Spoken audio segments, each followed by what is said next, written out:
आज दीदी की पुण्यतिथि, आप और हम श्रद्धांजलि अर्पित करने को एकत्रित हैं।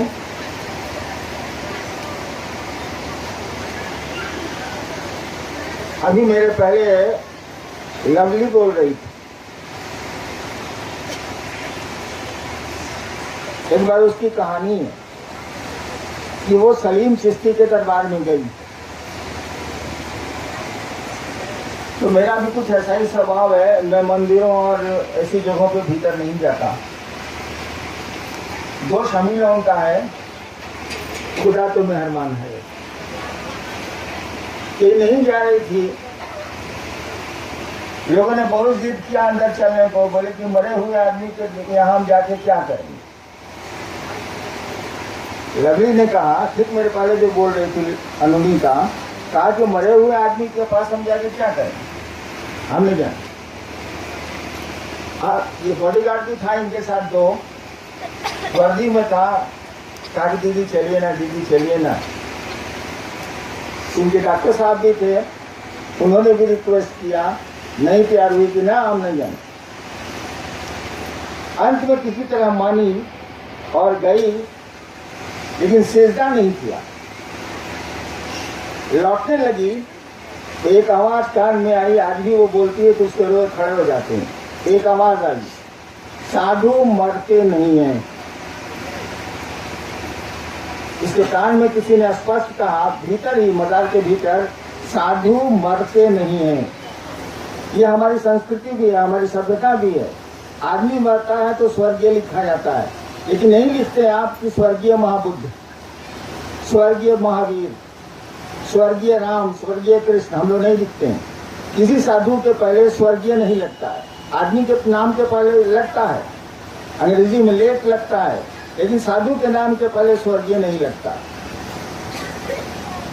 और सलीम चिश्ती साहब ने खुद कहा लवली को, साधु मरते नहीं हैं।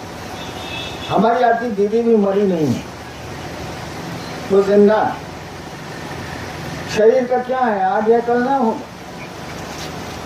तो जिंदा है। सच्ची श्रद्धांजलि तो वही होगी जो उन्होंने करना चाहा था।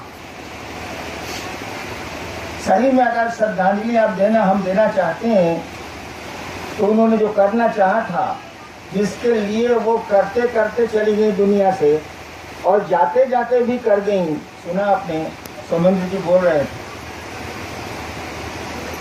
वही हमको आपको करना चाहिए।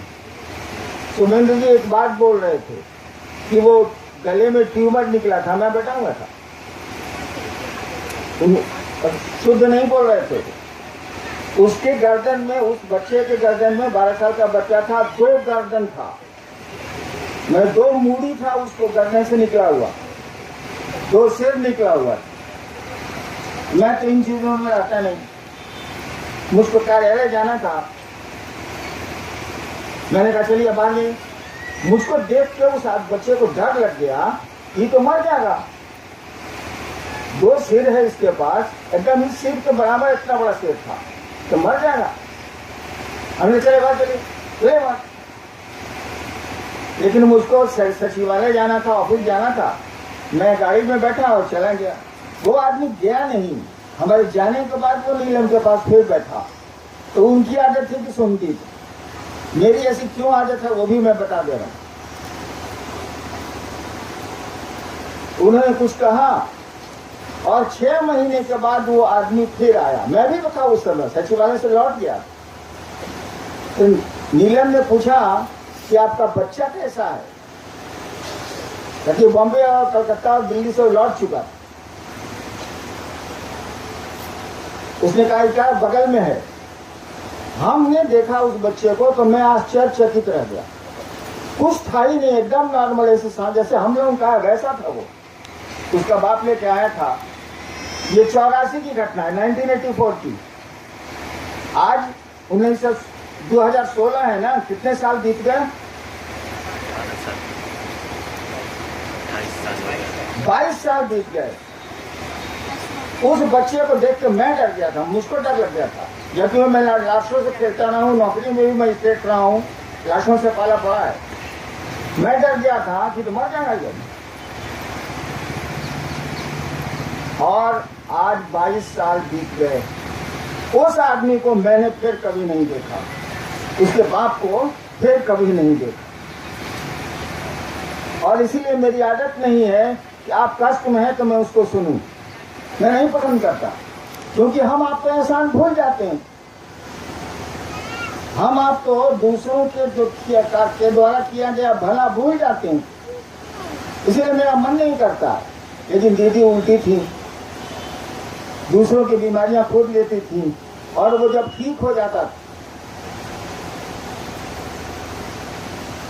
तो फिर वो कहाँ जाता था कोई ठिकाना नहीं है। रांची में एक आदमी है, वो बच्चे की लाश लेके आया था हम लोगों के पास, रांची में रहता, लाश लेके आया, लगभग बच्चा मरा हुआ था। उन्होंने कुछ कहा और बच्चा चला गया, फर्स्ट क्लास है, बहुत अच्छा है।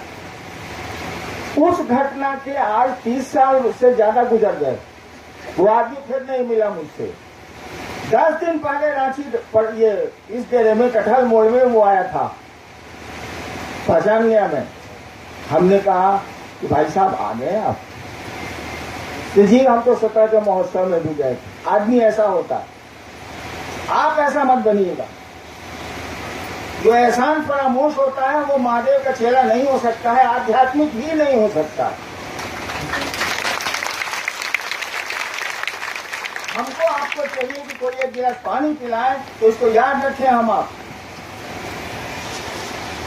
हमको आपको ऐसा नहीं बनना है, दूसरे का एहसान भूलना नहीं है। दूसरे ने जो आपके लिए हमारे लिए किया है उसको भूलते वो लोग हैं जो इंसान नहीं होते। और मेरा मानना है कि शिव इसको पसंद नहीं करते। सुना आपने जो कह ही रहे थे कि वो तो विष पीता है, अमृत दूसरों के लिए छोड़ देता। तो दीदी को सही श्रद्धांजलि तो यही होगी कि जो उन्होंने करना चाहा था, करना चाहती हैं वो हम सब मनोयोग से, मन से करें उसको, और दुनिया में शिव शिष्यता का परचम आगे बढ़ाएं, लहराएं।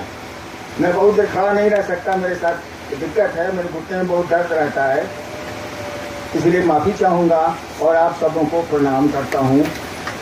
आप सबों को मेरा प्रणाम।